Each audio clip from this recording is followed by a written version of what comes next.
Thank you. So we have one out. Okay. Would you read the public participation strip that we use? The board welcomes public participation and asks that comments be limited to 3 minutes. The public may offer objective comments on school operations and programs that concern them. The board will not permit any expression of personal complaints or defamatory comments about Board of Education personnel and students, nor against any person connected with the Danbury Public School System.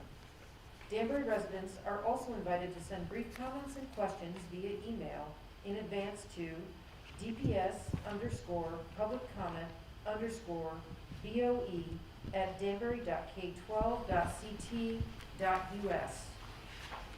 Thank you, Kate. Olga, do you have any comments? Would you Yes, read I them, do. please? We have one from September 10th from Dominic Reynolds, and it's a question to the board. Will changes be made to bus routes? My child is still arriving late to school every morning. Thank you. From the same parent, from Dominic Reynolds, this is Monday, September 13th. Has the district thought about a keyboarding program app for the elementary students?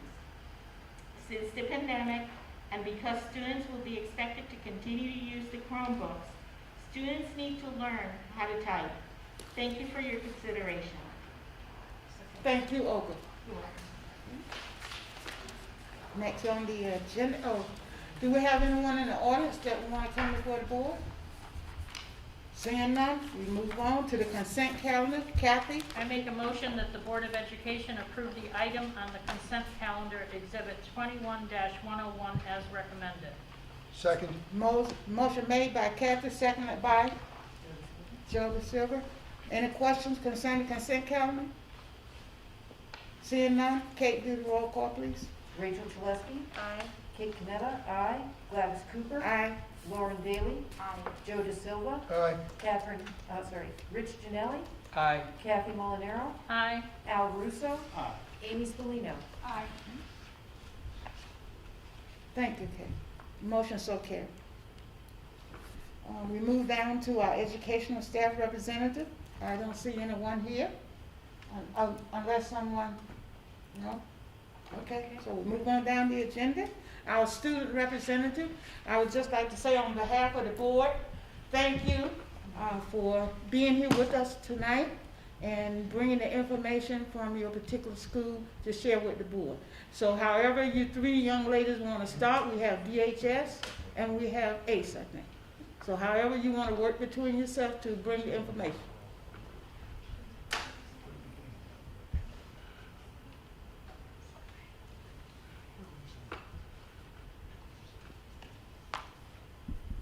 Hi, my name is Nicole. I come from ACE. I wanted to say thank you to the ed members, cabinet, and community members. Thank you for allowing me to represent and speak on behalf of the Alternative Center for Excellence. ACE staff participated in 21 student entrance interviews this past June and 4 more interviews on August 27th to welcome the new students to ACE to start this fall semester. The staff is continuing to run interviews and welcome the new students during this month of September. Last week, 6 more students visited ACE, and there will be 6 more student visitors this week. Special that our ACE student hosts who play an important role in the visitation process. On August 30th, ACE ran a structured orientation day to deliver expectations for student attendance and course schedule, behavioral norms, and social emotional learning activities. Students followed the orientation day schedule with their guidance groups to begin the process of building community. As a part of the orientation process at ACE, students and staff gathered as a whole school under the tent on the ACE property to have our first large guidance in person. ACE held its Humanities Department grade level benchmark on Friday, September 10th. The ACE Humanities Department has created a benchmark for Google Classroom that the entire student body participates in based on your highest grade level in English and Social Studies. Thank you, ACE Humanities Department, for all your diligent work on this school-wide learning activity. The benchmark process takes place during a 3-hour block, and students worked extremely hard this year on their tasks. After the benchmarks were completed, ACE held an afternoon barbecue to welcome students and staff back to the 2021 to 2022 school year. It was a great day filled with both hard work and team building. ACE will be holding its first Parents' Night of the year on Monday, September 27th at 5 p.m. under the ACE tent. After meeting as a group, families will have the opportunity to meet with staff individually. ACE would like to publicly thank the district for providing the tent on the Locust Avenue side of the property.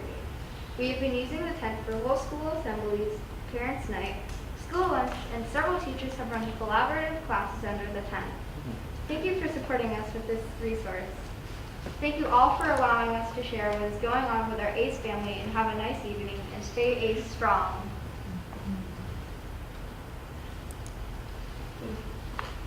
Hello, I'm Gregory Parker. I'm the BOG president for Danbury High School. The first couple weeks of school have been going really well. The hallways are probably one of the most biggest concerns. There's definitely traffic in them, but it has gotten better as weeks continue. People are starting to move more routes. Hallway traffic is clearing because of that, as the underclassmen begin to become more comfortable with the different ways to go to class. Masks were another big thing that we were worried about, but all students seem to be wearing them. There haven't been any real big issues.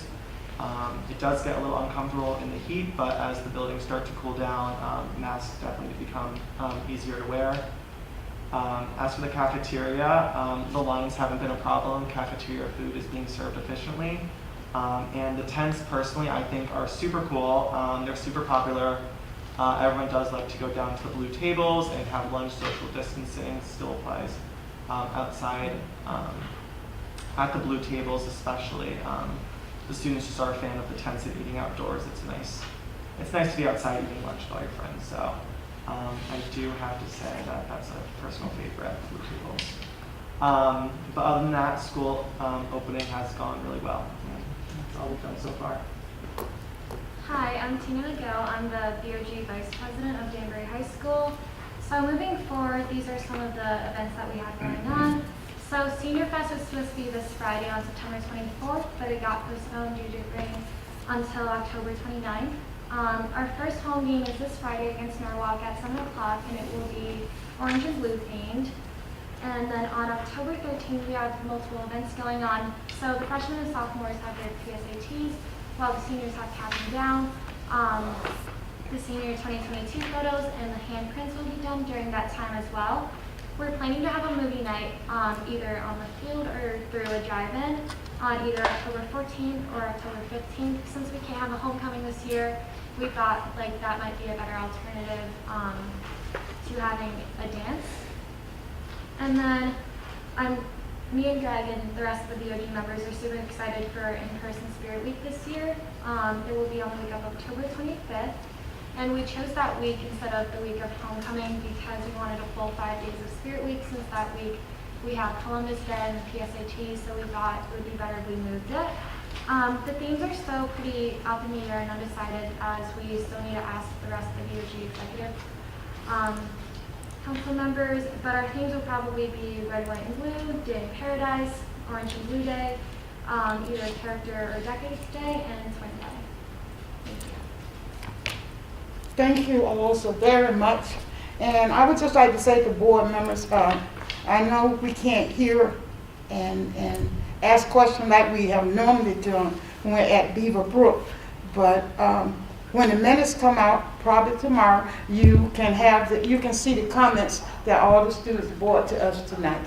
So on behalf of the board, I know it's difficult, to try to understand people when we were in this mess, but we all are trying to be safe, okay? Again, thank you so very much. Okay, we're moving on down the agenda. Action item 9. I need a motion to table this action for tonight, please. Table? For editing. Who's making the motion? I'll make a motion to table action item A. Is that the one we're talking The about? specification for the services. Yes. Okay. I'll make a motion that we table that. I'll second Made by Kate, seconded by Al. Any questions? Yeah, why are we doing Mr. Watson? you want- Sure, yeah, my pleasure. So I just want to make the board and the community aware. I believe it was last week we heard from the State Construction Authority.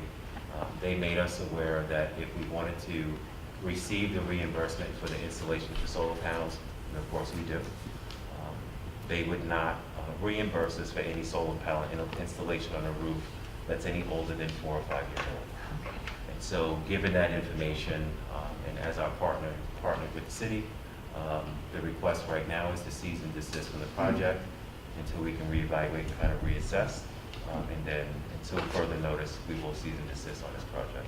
Is that a new rule, the 4 or 5 years? Because usually roofs are a 30-year, yeah, at least 25, yeah. So is that something new that they put into the statute for reimbursement? I don't believe, Kathy, it's a new development. And so what happens, and I don't know all the details on this, we had the company approaching many districts across the state of Connecticut.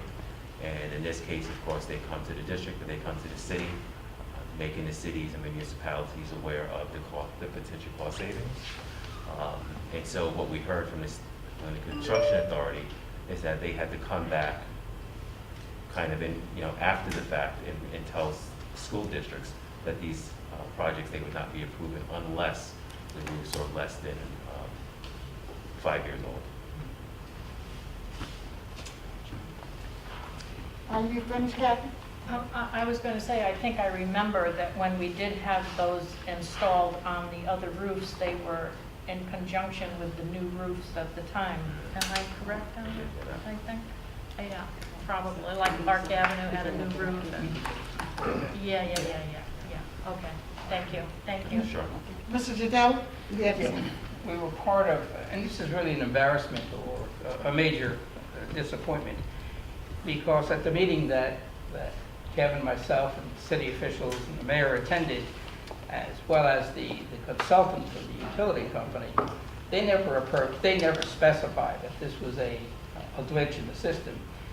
It was applauded. There was a tremendous amount of positive press on this. The $13 million, value, and half of that was a grant, and the rest was guaranteed to us in savings. The amount of work that was involved up to this point is really wasted by Kevin and his staff and his department, Rich Jalbert, on behalf of Antonio and his engineers spending time, as well as David St. Hilaire.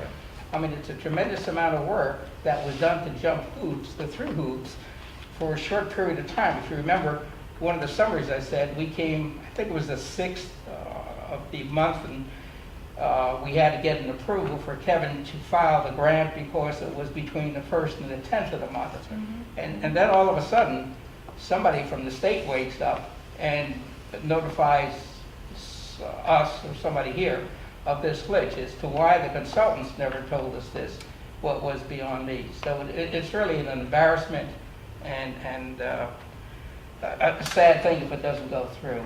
I mean, we were certainly, it certainly would help us to do this, and the fact that they were giving us a guarantee for the $5 million payoff in the savings based on a performance bond, performance contract we were doing was also excellent because it cost the city nothing. So I don't know where the mess up happened, but at this point here, we're just waiting to hear, and everybody is on hold. I mean, it's really a shame. Thank you. Okay. The motion was moved and seconded. We had our discussion. Kate, will you do the roll call, please? Sir. Joe Britton?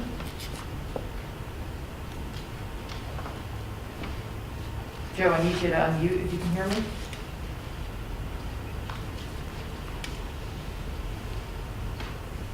I've got a yes in the chat. Rachel Chalesky? Aye. Kate Canetta? Aye. Gladys Cooper? Aye. Lauren Daly? Aye. Joe De Silva? Aye. Rich Janelli? Aye. Kathy Molinaro? Aye. Al Russo? Aye. Amy Spallino? Aye. Thank you. The motion so carried. We move down to action item D. Mr. Janelli, you want to read the motion, please? It's going to be hard. My glasses are popping up here.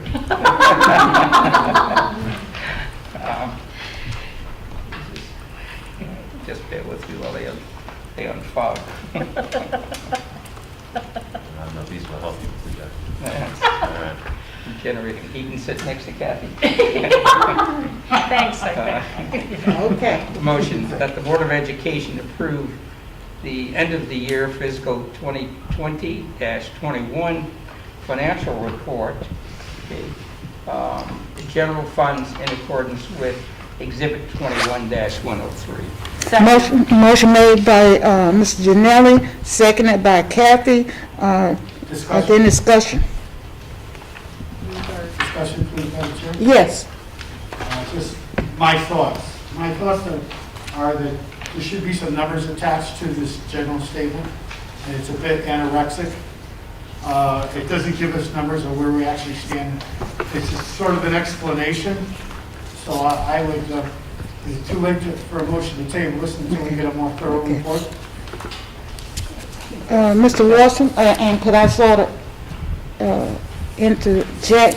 We are just approving the leaflet that we have, the one-page flyer, the consent in the book, okay? We're not attaching numbers. The numbers, I'm sorry? I don't know what I'm consenting to. Yeah, but we have our finance director that's going to give us some information. We shouldn't have to. So we're not going to, okay. Mr. Watson, you want to go ahead and explain what you're going to do? Sure. Thank you, Mr. Russo, and I certainly understand the question. So I understand that the board is accustomed to getting a budget detail associated with the report. I'm going to ask Frank Connolly, our interim director of finance, to just try to provide an update or kind of summarize the update. And then I will provide some rationale on why there's no budget detail for this month. But the expectation is that we would have it in subsequent months. But Frank, I'll ask you to go first. I think we'll be able to hear you from there. Okay. And then I'll just interject at the end to close out. Excuse me, Mr. Superintendent. Rachel had a question. If you Oh, want to go sorry. ahead and ask. No, that's okay. I had the same concern as Al. Just that we're approving a memo is kind of Right. odd to me. Yeah. So, and it's funny that we tabled the previous motion because that's, and before coming to the meeting, I had that thought to table this motion, just because it just seems odd to approve a memo and not an actual report of figures for the year end. I understand. So that memo maybe could be better served in information rather than an action item. Okay. So it's already on the table, so we can defeat this and then table it, and then make a motion to table. Do you want to table this? I do think it will be in the board's interest to hear the report. Sure, And I'd love we're to happy hear- to still table it, but I think it will be in the board's best interest to still hear the report, just so you have an update from the office at this time. Okay, okay. Frank? Okay. Yes, Thank you. I concur with your remarks. We were working on the end of the year numbers, and there were just changes around, jumping around so much that we thought it more prudent to delay and to firm up the numbers. And so what I did was put together a report just to give the board an idea of the issues that we faced, which is not only numbers issues, but personnel issues, institutional, financial history, and then the changes in software. And as I came in, your finance director was walking out the door, and 2 weeks later, your assistant finance director was walking out the door, and as a finance secretary, the position got filled. So there was so little to work with, and we were trying to consolidate your old Phoenix system. In order to come up with end of the year numbers, we had to take your old Phoenix system, which covered 12 months out of the year, and splice it in with the Tyler system, which only covered 6 months out of the year. But the Tyler system did not include the encumbrances, which were in the Phoenix system. So there's a myriad of different things. And as I put the numbers together, and I started to say, wow, your end of the year balance was really climbing. And so I try to highlight the key elements as to why your end-of-the-year balances were climbing as much as they are. And you're not unlike other boards of ed in the state that the end of the year with your schools, you had less than 90 days in the classrooms. And that impacted electricity, that impacted supplies, that impacted special education. So you had, and health insurance, as I noted in my report to you, it impacted your health insurance also because a lot of people put off having elective surgery. And I expect that to change going forward. So I try to highlight the problems of the personnel, the problems of the software, and it comes down to we were coming up with some fairly substantial numbers, and I was reluctant to come out in public and say, here's your number, and it's still a little bit fluid. So what I'm saying is that it's a substantial number. We plan to have an informal discussion with city officials on this, and we do expect to have a full report next month to the board. And the motion that you have on the table to approve, I concur. My suggestion to you is either table it or just accept the report. And what that means is you're not approving it because there's nothing to approve, but accepting it is acknowledging a receipt of your financial status. And it'll be the same thing in the next month. You could vote to approve of the financial report, which I'll be working with the new finance director of going over with him. We already started. This is his third day on the job now. So we'll have a firmer number, but again, reluctant to come out with a number. It winds up in the newspapers and then it changes somewhat, and I'm just not comfortable at this point for the reasons I explained. So my suggestion to you is that rather than approve this report, accept it, which is a formal acknowledgement. You got something in writing. That's what it is. And it's your call, whatever you decide. End of report. I also, I'm sorry. Yes, Mr. Owas. And I just wanted to add to Frank's presentation this evening. We are anticipating, at least as of right now, close to a 2% excess at the end of the year. And so the board might recall last year, we went to the city and asked them to put monies in reserves for us for the school district. We anticipate even higher numbers than last year for that request. We gave Dave St. Hilaire a couple of weeks ago a heads up that we were anticipating these kind of numbers. And so we hope that the city will continue to work with us in this regard. But those numbers are also not firmed up yet. And we want to make sure those numbers are firmed up. That we have all of our conversations with the city and Dave St. Hilaire on this. We feel pretty confident that we're going to get the cooperation that we need. But we want to make sure we have the firm numbers for the board and for the city before going to them. Thank you. Thank you, Chairperson. Thank you, Madam Chair. I do have a motion to table. Is Vice Chair of the Finance Committee. Mr. Ginelli, as Chairman of the Finance Committee, do you have any guidance on this, sir? My suggestion would be, since the board, based on the conversations, is uncomfortable, is that we table the motion, and basically, from what we heard from Frank, in terms of the volume of work that was necessary over the summer with the transition in computer systems and the lack of personnel, led to the delay in firming up these numbers. Having nothing to do with the integrity of the numbers, that's not the issue. But I think for the comfort level of the board, not seeing any numbers or specifically hearing numbers, that we just table it and accept the discussion as to the reasons, the trials and tribulations of what Frank had to do with the temporary staff during summer months in order to get all this work done. So my recommendation would be to table this and bring it back when everything is solid and we're out of this mess and can just go on continually as normal. In the past, we've generally had the year-end done about this first or second board meetings, so we're really not that far behind, considering that, I'd like to say chaos that happened this year. As you know, during the summer, I was keeping you informed as to what was happening in the department with the turnover with the volume of work and again, with the switching from one accounting system to another, which is an enormous job in itself. So, it's physically impossible to, with a limited staff, that they had, to accomplish the normal year-end work. Agreed, sir, this is no reflection on the man's efforts. So I concur. Again, I'm asking the board, making a motion to table this for another month. So in order to make the motion to table it, we will have to, because a motion was made, so I need those two people that made the motion to withdraw their motion, and then I need someone else to make a motion to table. Okay. So I need Kathy and Rich both. Will you withdraw your motion for the action item? And one made the motion and one second. Yep. And then I need, if you withdraw your motion, then I will ask someone to make a motion to table it. But before we table it, Mr. Watson, do you have anything additional that you want to add?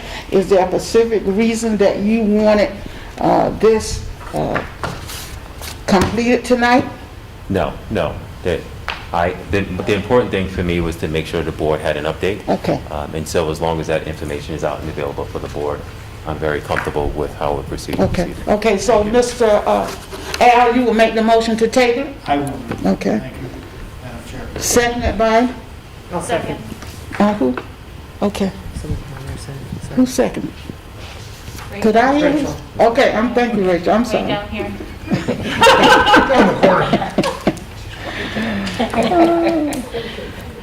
Not rowdy.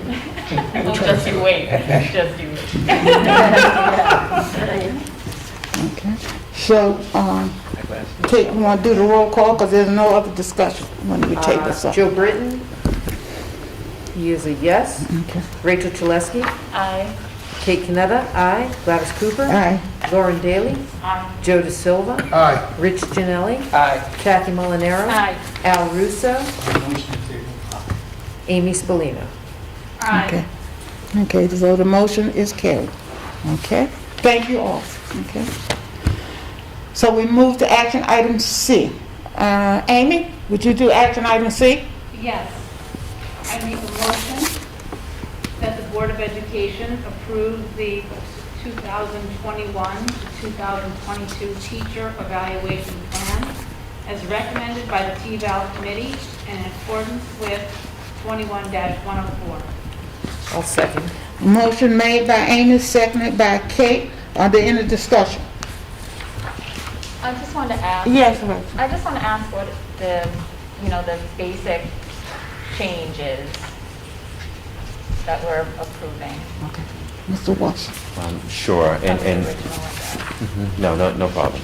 So I'll start out, and then I'm going to ask Kelly to add a little bit extra. One, Amy, I just want to thank you for your participation on the committee.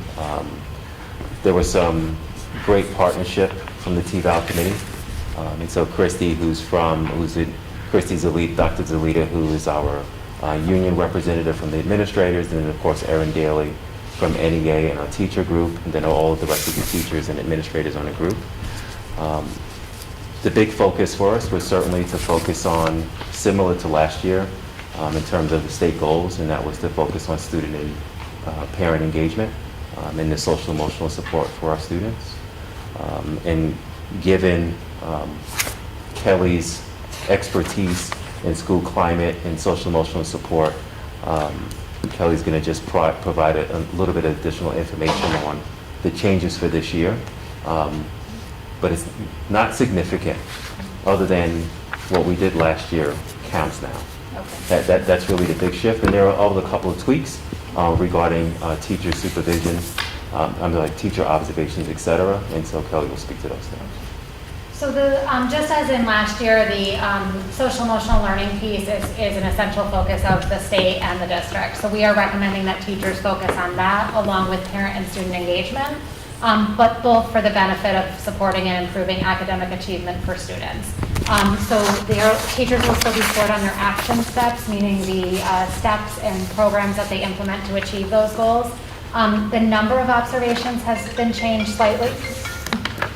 That's okay. The number of observations for our, what we do is our beginning teachers, which are classified as year 1, year 2 teachers, or any teacher back from the last year we were scored, which was the 18-19 school year that was shown in need of support. Those teachers will be evaluated with 2 formal and 2 mini observations, so a total of 4 annually. We've also added that they have the right or ability to request an additional evaluation. An administrator can always go in and do extra evaluations. This is the minimum, but a teacher can also make the request, and we formally wrote that into the plan, which is a change. That's kind of been the informal practice going on, but we thought it important to reflect. For our year 3 and up teachers, and those are also teachers that have shown that they're proficient or above, they are doing 1 formal observation, 2 mini observations or informal observations. And then we're also required to have our teachers do a mid-year review and an end-of-the-year review with their primary evaluator. For our newer or teachers in need of support, those both have to be in person. For our for our more seasoned teachers that are shown being proficient or above, they can do the mid-year virtually through an electronic submission, and the end of the year is in person. Some of the dates year to year are always tweaked. We always have to reset the dates to make sure they abide by the school calendar. But those are the basic highlights for this school year. Thank you. Thank you, Carol. Are there any other questions? Seeing none, the motion has been moved and seconded. Okay. Kate, would you do the roll call? Joe Burton is off the Zoom right now, so I'm going to skip him. Rachel Tuleski. Aye. Kate Canetta. Aye. Gladys Cooper. Yes. Lauren Daly. Aye. Joe De Silva. Aye. Rich Janelli. Aye. Kathy Molinaro. Aye. Al Russo. Aye. Amy Spallino. Aye. The motion so carried. Thank you. We can move down to the superintendent report. Thank you, Ms. Cooper.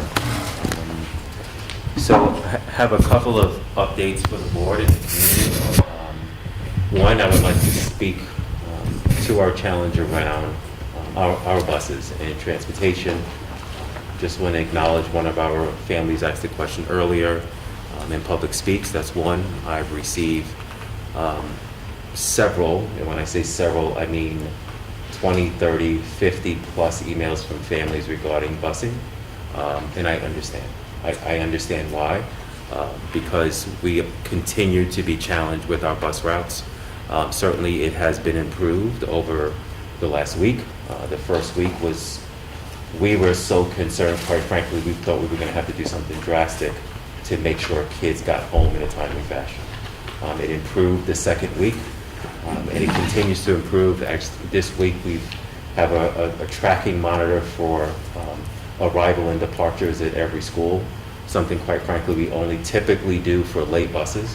Now we're just tracking every bus every day, just to get a better handle on where the problem areas are. What we have learned, number one, is that we have 2 or 3 buses that are habitually late, and so we're trying to find and understand the root cause of that, number one. Number 2, we continue to be challenged, and so I'm on a phone call actually with a parent this morning, and the parent acknowledged that the dispatcher is driving the buses, and they recognize that because they called the dispatcher was unavailable, and I guess they just recognized the dispatcher from over the years being in the school system. And so the shortage that we have talked about in the school district, around the state, in our region, is real right here in Danbury. The commissioner sent out a correspondence to all the superintendents on Monday, also acknowledging the bus shortage. There was a call on Monday with all of the superintendents, making superintendents aware that the state and the governor's office was doing everything that they could to unwind any challenges with the motor vehicle around certifications and any holdup, and just trying to figure out ways to expedite CDL licenses for anyone pursuing bus license or bus certification. So the state has been working with us or trying to work with us to help unwind some of the challenges and any backlogs in the system to help expedite as quickly as possible. The state does not have any answers outside of that right now. The state education department doesn't have any answers outside of that right now, but they did make us aware that they are trying right at the motor vehicle office to help unwind any challenges that might exist there. And so they shared with us they would have some further support and guidance as soon as they could. As a district, we will be meeting with our contracted provider because I think we need to sit with them and then figure out how, if there are other ways we can kind of explore some solutions right here within a district. We understand the routes got a little bit better this week, and although I understand there may be some families out there that it didn't necessarily impact them, the improved routes, but my understanding is we received 2 drivers back to the fleet at STA this week, which allowed us to add a couple of extra buses. And so we hope we're going to continue to have some improvements, but what we're learning is that we have a couple of buses, again, that are habitually late. I just want to also remind the board we have, I know Dan Donovan presented at our first board meeting last week as part of that conversation in Dan's presentation, and I just want to thank him again for doing that. He presented an option where we could potentially get out of the high school up to 15 to 20 minutes earlier by not providing lunch for the kids, which I'm a little hesitant now as Gregory just talked about how much fun he was enjoying the tent and eating outside. But we will be in a community relations committee meeting and speak to those options and the potential impact and see if it's something we should further explore. I'm mentioning this because there could be some benefits also to having the high schools leave early, because then that means our afternoon runs will be a lot more efficient. I'm not suggesting we do it for that reason, but there could be some benefit. If we decide not to select that option, I think it's going to be incumbent upon us as a district to maybe look at our high school times and middle school times and see if we can find more minutes in between those runs. Not exactly sure what that would look like right now. Not sure what the impact would be on teaching time. But I think in some way, somehow, we need to find some additional minutes for our routes to just provide some more space so that particularly our elementary families who are impacted, who need to provide supervision for kids at bus stops and at homes and childcare, make sure that those buses arrive in a timely fashion, whether it's pickup or drop off at the end of the day. And it's not just the timing issue, it's the number of kids on the bus. We just need more buses. Yes, I do not disagree with that at all. And so what we have learned, at the same time we have more cars, I think, on the road than we've ever had. You would think that would reduce the number of students on buses. And that's not the case because we don't have as many buses in the fleet as we've had in years past. So I totally agree with you. And we are feeling the impact of the bus shortage here in more ways than I was hoping we would. Yes, Joe. Two questions. Chip Salvestrini had come in last meeting and said there was an issue with sports. Has that been straightened out, or? Not been straightened out. Chip had a couple of other issues, like literally the next week after he left the board meeting. Chip is very resourceful and found solutions to them without costing the district too much money. In the last couple of weeks, I have not heard any challenges, so I'm assuming we're okay there. But I am aware of some situations the very next week from the board meeting. But through resources, we were able to resolve it, so we didn't impact our activities for kids. The second question is STA, are they complying with their contractual obligations? I understand they have challenges. I understand there's problems with drivers. They have a contract. They have certain things they have to do. Are they doing it? That's part of the conversation we need to talk to them about. Okay. I understand where you're coming from, and I understand and acknowledge the problem, but I think we also, and they've been tremendous partners over the years, but we do need to talk because it's having an impact from the district on another side because we have to pay staff to supervise kids at the school because our buses are late. And so the impact is real now after the first week, which is understandable, but now we're in week 3 and we still have some sites with late buses still. Mr. Janelli? Kevin, I'm having a hard time understanding something.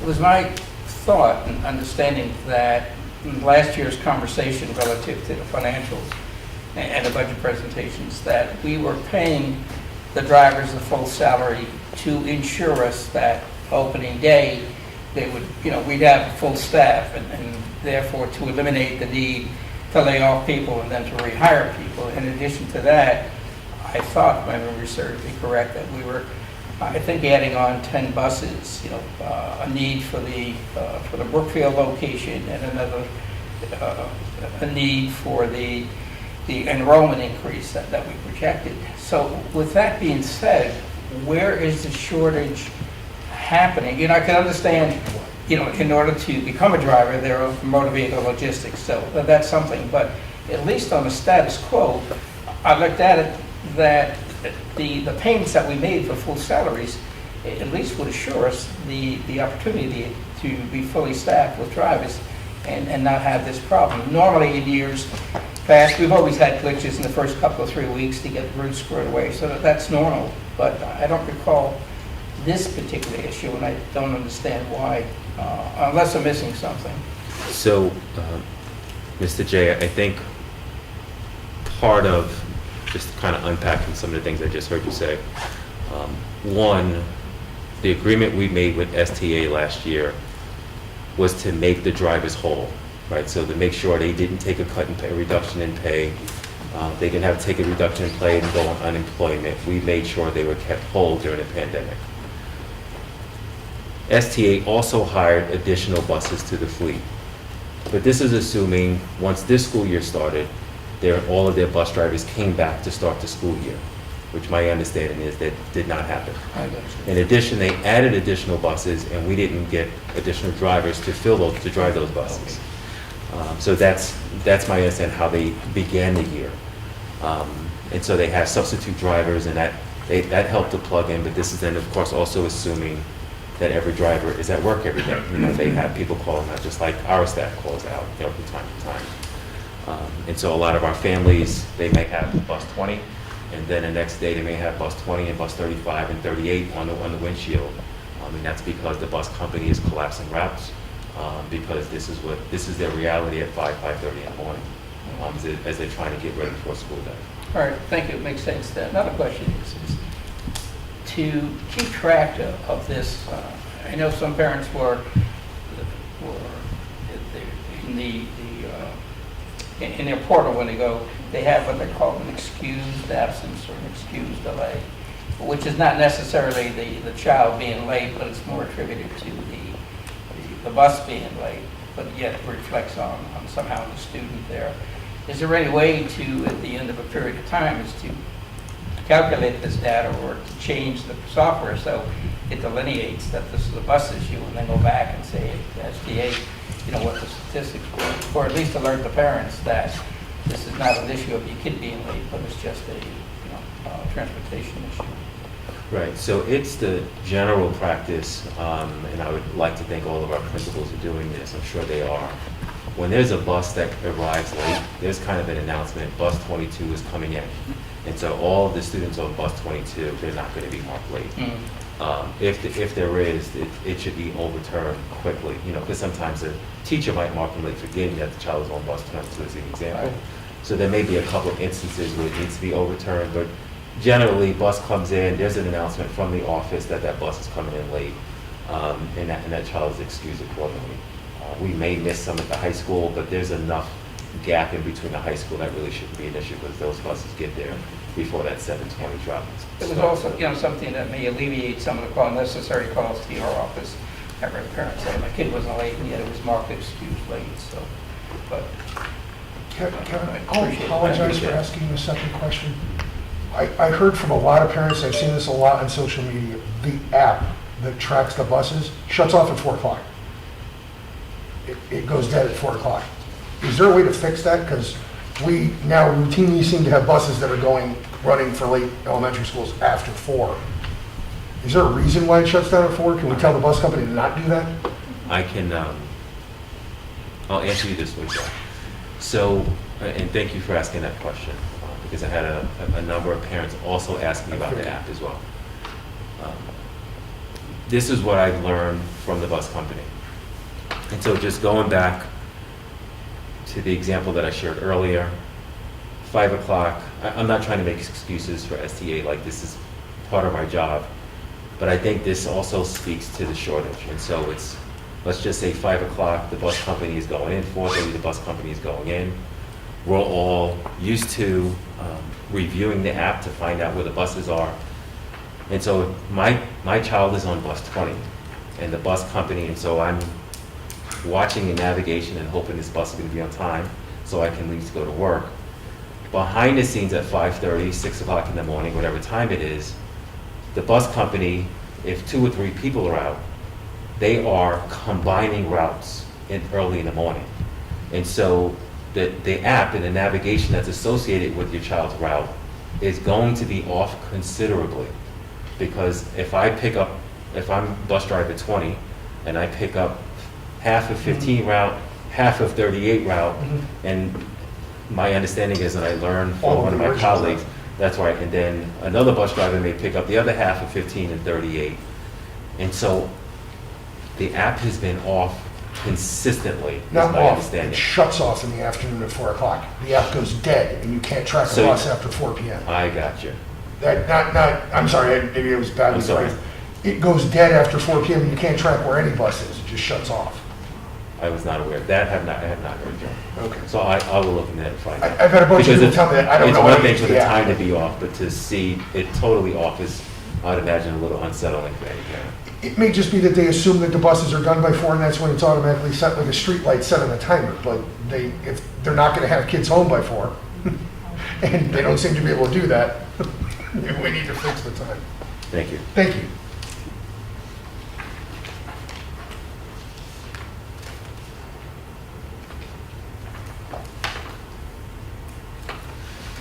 So Ms. Cooper, I do have 2 more items for the board and the community. One, we received our latest update from the governor, Executive Order 13G. Executive Order 13G, I believe the board is already aware. It requires that all of our staff is vaccinated. For the staff members who are not vaccinated, they have to be tested on a weekly basis.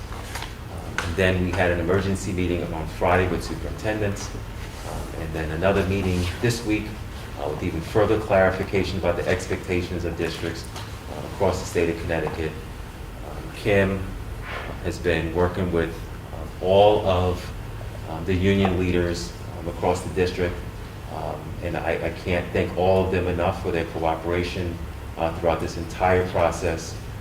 Kim Thompson and her team have done a great job just trying to manage all of this data. And so if you guys, if the board and the community can just kind of envision, we need to have vaccination evidence from every single staff member, certified and non-certified, and then we need to have either vaccination results or a plan to test every staff member.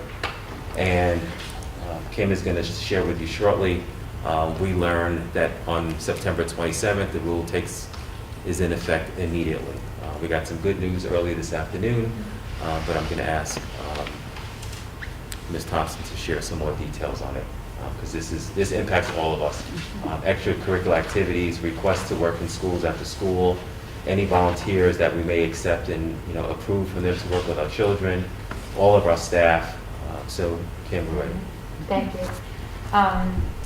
So this has been a journey, and it's been a journey across the state, and so we're fortunate that, we have some colleagues out there to continue to kind of commiserate with over the requirements. Here's what I can tell you as of today, and my team is actually still weighing in and sending me texts, so they're still updating. Right now, we have, we think, an accurate count of 1,767 employees. Now, that does not include, for example, the 75 to 100 tutor vacancies that we still have. It also does not include topping up our sub-pool. So we will run about 2,000 employees as we typically have, give or take, is my expectation. But as of today, we can see that 1,767 folks were collecting paychecks from us in the last pay cycle and have been in process. Of those, about 400 have not responded to my 2 emails asking to please submit vaccination status, a vaccination card, or some explanation of where you are in the process. So we are, as we speak, hitting send on an email to those roughly 400 or so employees that says, congratulations, you're going to join your friends in the testing pool. And the testing pool protocols are coming out tonight. So I expect that of the 1,200 vaccinated staff that we have, so we're running about 70% right now, of those, we're going to get some more cards in from people over the next few days. So that's big idea number one, is I suspect that we are much closer to 80% than 70% vaccinated, but we're trying to rustle up those last handful of cards so that we can get a handle on those folks. The trick for this week, or the sleight of hand for this week, is how do we then get weekly test results from what is probably going to be several hundred employees.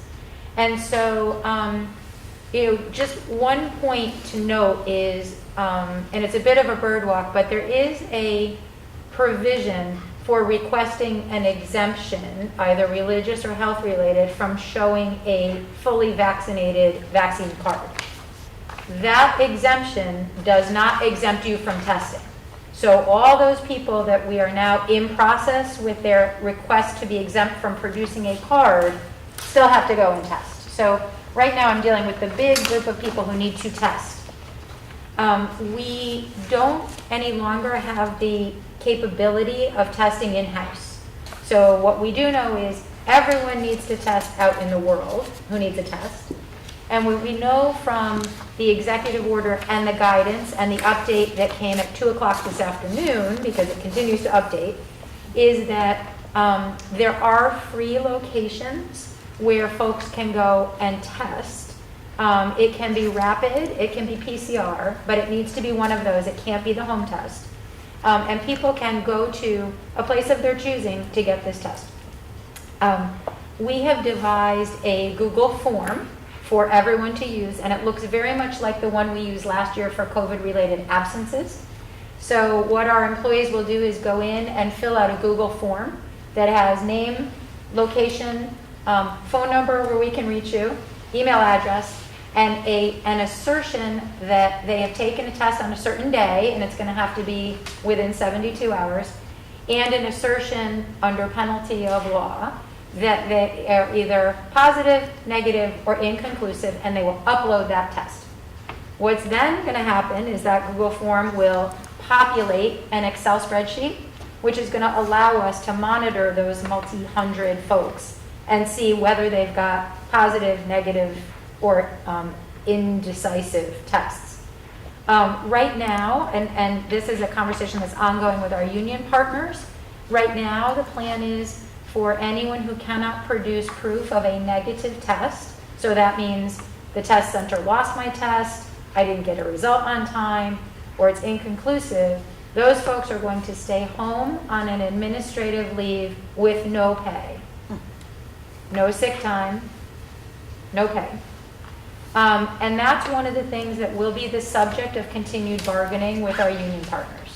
There will be some cases, like if you have a case that, or a test that is inconclusive, you may say you can use your sick time for that. If you're positive, you're going to be using your sick time to stay home.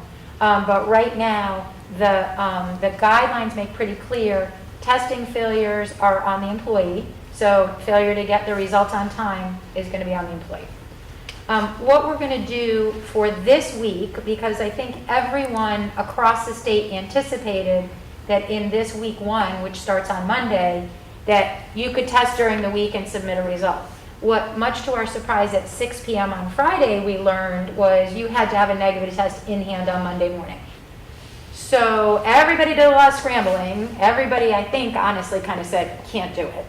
Don't have staff on the weekend, but can't do it. And so today's guidance is you must test no later than Sunday, and we can receive negative test results or test results at any time from this Friday the 24th through next Friday, October 1st, for week 1. So we got a bit of a bye, honestly, for this week. And then in week 2, our plan is to set a testing schedule. So we would like to receive, or we will require that we receive your test no later than a Tuesday night, which means you need to get a test either Sunday or Monday or Tuesday. and a rapid test is fine. Submit by the close of business 4 o'clock on Tuesday, so that we can then let you know, you'll get a receipt on your Google form, but if you are negative, or if you are, positive, inconclusive, or no test at all, you do not come to work on Wednesday. So we picked Wednesday because it gives everybody a weekend day and a weekday to get their test done. And also, if we picked a Monday, we couldn't process in time, and honestly, we have trouble with subs on Mondays anyway. So we still have to get around, what are we going to do when we have people testing positive that can't come in, and how are we going to cover those people in the classrooms? So those are kind of the remaining burning questions for us on how we're going to process. I suspect that we're going to get more and more people who are submitting vaccination cards. This is going to be a hard go, I think, for people to go through the testing. We're very sensitive to lots of different concerns. Some people simply can't get vaccinated. Others have very real reasons why they're not getting vaccinated. And so without even approaching those, we just are trying to send the message we are extremely sensitive to how difficult this is. This is a very emotional issue for a lot of people. And I think our union leaders have been excellent about advocating for their members and really working with us on how we're going to get through the nuts and bolts of this.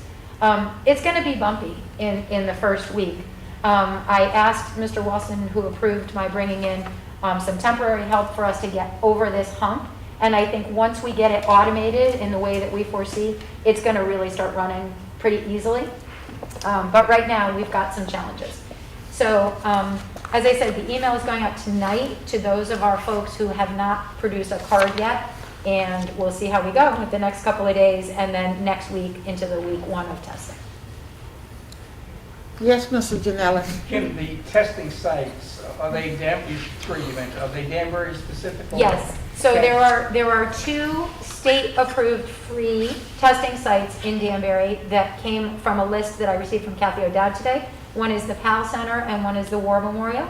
And those have afternoon hours. They've really covered the landscape of availability. There is also on the 211 site, there is a constantly updating list. And if you filter by no cost tests, you will also see some pharmacies and that kind of thing that are providing those no cost test sites. My understanding of our insurance, and remember we have some of our folks who have Cigna insurance, we have some of our folks who have Teamsters insurance. It is not clear that the insurance companies are going to continue to cover surveillance testing after October, middle of October. So that's in my email to folks, that I can't make any representations about what's going to be covered or not covered. I will say that what is clear is if folks are going to try to access the insurance, they need to go in network, because out of network is very spotty to me on cost. So we would drive them to always consider in network, but the question of whether Cigna is going to continue to cover the cost of those if you have not been exposed and if you are not demonstrating symptoms. If a person lives outside the Danbury area, Brookfield or Yep. Milford, et cetera, can they go to a location in that community and Yes. facilitate their requirements? Yes, so I've asked to copy all of you so you can see my email that goes out tonight, but you'll see in the attachment, the list of state-approved no-cost sites that Kathy has forwarded to me are across the state, and 211 also has one of those nice little maps. I can't quite figure out how you pinch your fingers to move it, but you can move it all around and see, where in your location you might be able to find a no-cost site. And of course, the cost sites that I think we've all been using with our accessing our insurance plan are all over the place. So I think it just is going to require paying a little bit of attention, and I'm working with Cigna regularly to see what happens in the middle of October when the designation of the pandemic expires. Are they going to continue to cover, or what will happen? So we'll bring, my hope is to send out kind of weekly email blasts to this, what I hope is dwindling list of people, just to update them. And in the meantime, for all you folks watching at home, please register in Tyler. Please make sure you've got your employee portal up and running.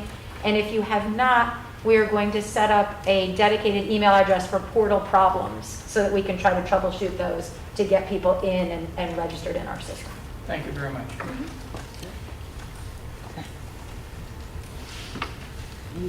You still gonna be on roll? Yes. And so just one more update for the board and the community. So last week I reported we had 11,711 students as of September 15th. We had 327 students pending at that time. We are down now to 220 students pending, but we've also gained an additional 107 students since our last meeting. So we're now 11,807. That number, I believe, is accurate. And so we are anticipating that, again, we will be over 12,000 by our report date to the state of October 1st. We still have over 220 students pending in enrollment, and this families and students are still registering as we speak. So we continue to be popular, and we are, at least as of right now, we're not aware of an exodus of the district, and so it appears that 12,000 will be a real number for us by October 1st. I'll continue to update the board. That concludes our report. Ms. Cooper. Any questions to Mr. Walton for board members? I Yes, Rachel. So I recently read in the paper that we were looking to do another enrollment study or demographic study. Is that the case? I was kind of surprised to hear about it through the paper and, not at our last board meeting. And also, last year, I don't think we received, usually we get an October 1st enrollment number. I don't think we got that last year. So I hope that we get that this year, because I kind of recall, and please correct me if I'm wrong, that we were down last year in our numbers. We were. And so the enrollment study, is that something that we are definitely looking into doing? And also just, I guess I'm concerned about the way I found out about it as a board member. Totally understand. So in my apologies, because I should have shared that with the board prior to. Given we're having a sites and facilities meeting to entertain the idea of having additional elementary and middle school, I wanted to make sure that the board and the subcommittee has the appropriate information that they need. Given we were in a pandemic last year, and we received an update last year actually from the demographers. But I think it's important, given this new data this year, making sure we have the appropriate information, up-to-date demographer information to inform any decisions we might want to make moving forward. And so I'm not suggesting we need a demographer's update tomorrow, but I do think we're going to need one if we're going to consider another elementary and middle school here in town. No, and I understand. It frustrated by how that information was rolled out, to the newspaper before the board was informed. So, please keep us in the loop. And also to specify that we need specifically an elementary and middle school when we are in the midst of building extra class space and also not having an updated demographic study. What warrants that very, I think that's a very bold statement to, say that we definitely need elementary and middle, and maybe it turns out that we need high school. Right. So at least two things. One, I was reiterating what the discussion that we had at the board meeting prior. So my interview with the News Times was after the board meeting when we had talked about a desire for the elementary and middle school. But there's no question that our middle schools, all three of them, are overcrowded. And so I would, there's no question that all three schools are overcrowded. our middle school at Frank School, Dr. Labarker's school, at 750 kids. A building that really doesn't have the capacity to serve 750 kids in its cafeteria. It's made for an elementary building. They don't have an auditorium to meet the needs of 750 middle school students. And they don't have a gym to meet the needs of 50 students, middle school students. And then we have two, meaning Broadview and Rogers Park, that are easily at $1,000 at each school. And so as we've continued to look for space for elementary schools, and I totally agree with you, we found space for elementary buildings, elementary schools, in this crunch, we're trying to lease space, but we haven't had that option for a middle school. And although we have found some release at the matrix for middle school, it sounds like we're only going to have about 300 seats, and I'm not confident that's really going to provide the relief that we need as a school district. But just to be clear, I was really just reiterating what we talked about at the board, which was a request for elementary and middle school, and to start that discovery process. Yeah, I can see, beginning those conversations, but to definitively say it's elementary and middle based on, not really based on data. And so it concerns me, to, manage expectations with the community. I don't disagree with you, and I support the enrollment study to have that updated. It just seemed a little premature to make, such a definitive statement. And I know you walk the halls of the schools, and it's apparent, the overcrowding. The News Times article also did not mention that we put additional classroom space at West Side. I know common space is tight, but otherwise it wouldn't have 750 kids there at all. We'd still be stuck with just the 600. Right, and I believe that was part of the plan to finish out, like once we had the cubicles in there, until we added that last, I believe it was 3 additional sections last year, to finish out the plan for 750. But if you have a child there as well, the building is tight. Mm-hmm. Oh, sure, and it's built for little people. Right.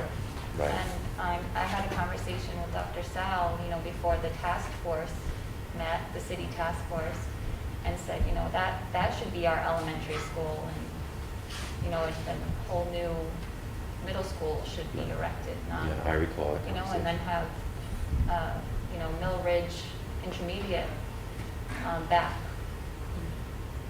But I just worry about such a, just a firm, commitment to something when it could change. We don't have the data. Thank you. Thanks. We move on down the agenda. Board chairperson report. I hope that all board members would put on your calendars the dates. We're going to start with October. October is going to be a busy month. October the 4th, Community Relations, 12 o'clock. October the 4th, Citywide PTO, 6:30. October the 5th, Policy Committee. And Rachel, thank you for readjusting your Policy Committee. October the 7th, Sites and Facility Committee, 6 o'clock. And October the 26th, we will be doing board self-evaluation at 6:30. And when we do board self-evaluation, that is not open to the public. That's strictly board, okay? And we're bringing, we haven't finalized the Finance Committee meeting. We tentatively have that scheduled now for October the 12th. Mrs. Cooper, Yes. I'd like to hold off on that until, Could we have a discussion about that later on? okay, fine. Okay? Yeah. Thank you. Madam Chair, Yes. October 6th is the citywide PTO forum with the All county. right, yes, I was gonna bring that back, Joe. Thank you, Jim. Citywide PTO is holding their forum for all the candidates that's running for office on October the 6th. Okay? I think it's from 6 to 8? Okay, Something 6 like to that. 8 here? Yes. Okay, thank you. Madam Chair, could you just repeat the date for the board self-evaluation? Board self-evaluation, I moved it down to October the 26th at 6:30. We're at it. Here, virtual. We're gonna be doing it virtual. If things don't change, we're gonna be doing it virtual. Okay. Okay? Gladys, can Kara send us all those dates? I'm sorry, Rachel. Can Kara? I'm gonna have her email- do it. I wanted to make sure that I throw it out tonight, Yeah. just until we have to make a change, because he's already, wants to see something about, finance. So we're just trying to get some things all combined before we finalize the finance committee meeting. Okay, all right. Okay. So I have Carol send out a one pager for everyone, and we can put that on our fridge, okay? Great. Okay. And then, you know, Question, Madam Chair. yes. How come the board self-evaluation would not be in person? Because it's the board self-evaluation. It's not for the public to come in and be a part of the evaluation. We're having someone from CAVE come in, and we are going to be evaluating ourselves as a board. I understand that, but I'm just confused as to why we wouldn't do that in person. But that's just my concern. Okay. We can Well, hear better on Zoom. we never did board self-evaluation in public. I'm not saying in public, I'm saying in person for the board. In person, so you want to meet? I mean, Yeah, well, you know, let me talk to the person from CAVE. okay, You know, if we want to do it in person, he'll come. okay. But, you know, if it's easier, you know, if you want to be comfortable doing it in person, we'll do it and see if we get it set up here. Okay, Okay. and then I just have one more question. It is very difficult to hear what's going on tonight, and I know you mentioned we could have the minutes, but I'm uncomfortable voting on things, I don't know what's going on. It's frustrating, so is that something that will be fixed, or we can make another arrangement for the future meetings? Hopefully,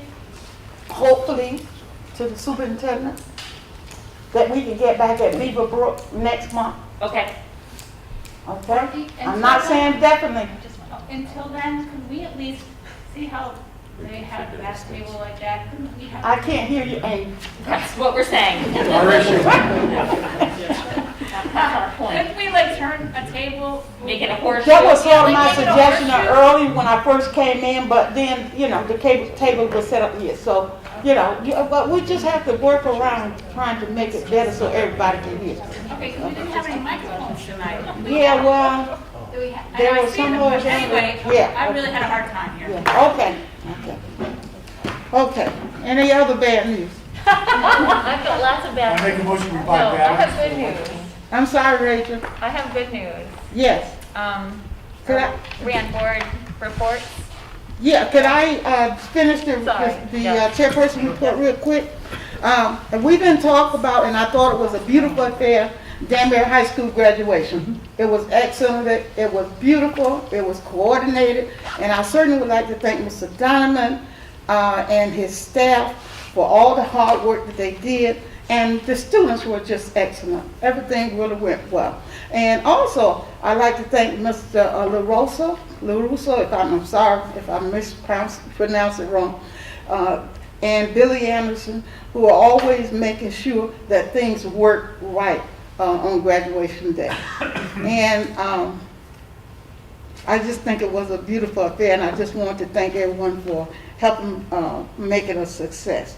My last thing that's really sort of bothered me, as everybody know I have the two little grandkids, I had to drop over here and drop over there. And I see a lot of things going on, especially with our young people. And I watch the young people on the buses. Some of those buses that come out of Rogers Park are packed. And those young people are sitting there, everyone have on their masks. I can see on my front porch and see them. They are well organized. It's not a whole lot of fussing and pushing. They're on the bus with their masks on, ready to get home. And I think that says something to our parents, how the kids are well coordinated and how they're conducting themselves. one little ugly thing that's happening down at Rogers Park, special, the kids are crossing after school near Dunkin' Donuts and near the Price Right supermarket. And they are not crossing in the crosswalk. And now we have a lot of young people that's driving 90 miles per hour trying to go in a 10 or 15 mile speed limit. So our kids need to be advised, please. Don't just think because you're a student, you're walking out in the street and they're going to stop for you. I almost saw 2 kids get hit the other day in my car. Okay? So, somehow we let our people know down at Rogers Park that our students need to, be notified as to if you're going to cross, make sure there's a crosswalk. And sometimes that's not safe. Okay? But just don't pick a time to just walk out in the street and say, I'm going to walk out in the street and cross, and cars will come, because half the time they won't stop for it. Okay? Other than that, I don't have anything else to report. But we're going to keep all these dates that we have in mind. Rachel? Yes. Another wonderful event at DHS recently was the Jamboree of Bands that myself and Al Russo attended. It was last Saturday. There were bands from various parts of the state that came and competed. It was really a great event. I took the whole family. We really enjoyed it. So just congratulations to the DHS Marching Band and Color Guard, Ms. Dandino, the Director of Bands, and the parents of the Danbury Band-Aids do a wonderful job supporting the marching band there. So really, really nice event, and I would encourage attendance next time. This hadn't happened for 3 years, and the arts kind of were sidelined through the whole pandemic. So it's nice to have it back. And then Westside Middle School Academy asked me to invite you all to their upcoming academic competitions that they're having throughout the school year. I did send Kara an email with the dates and contact information, so you can reply to John Newhousel. But they do a Peace Poster Contest, National History Day, Science Fair, Invention Convention, and Global Social Leaders. And they're always looking for judges, too, to help out with those events. No, she'll send an email. Yeah.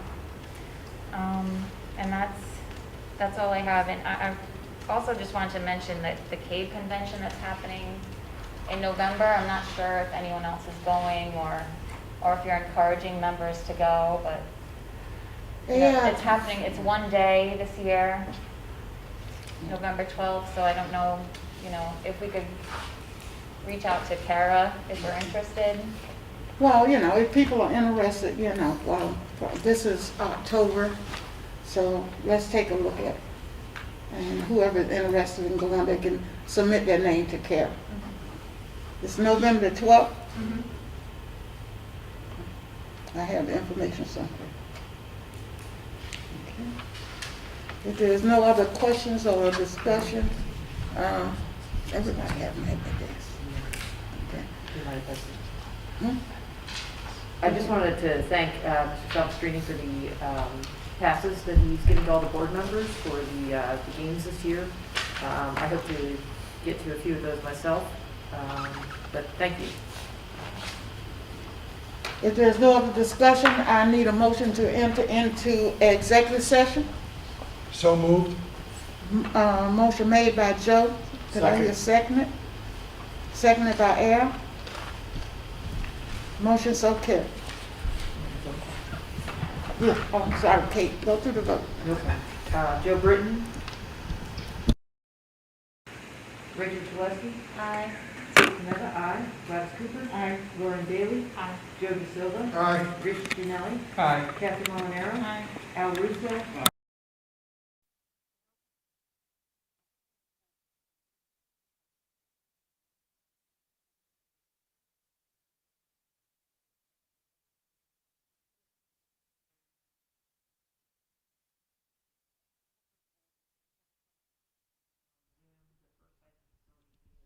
he's looking forward to the discussion. Okay, thank you. Okay, the motion has been carried, so we are now going to prepare for executive session. Do you want a 5-minute break?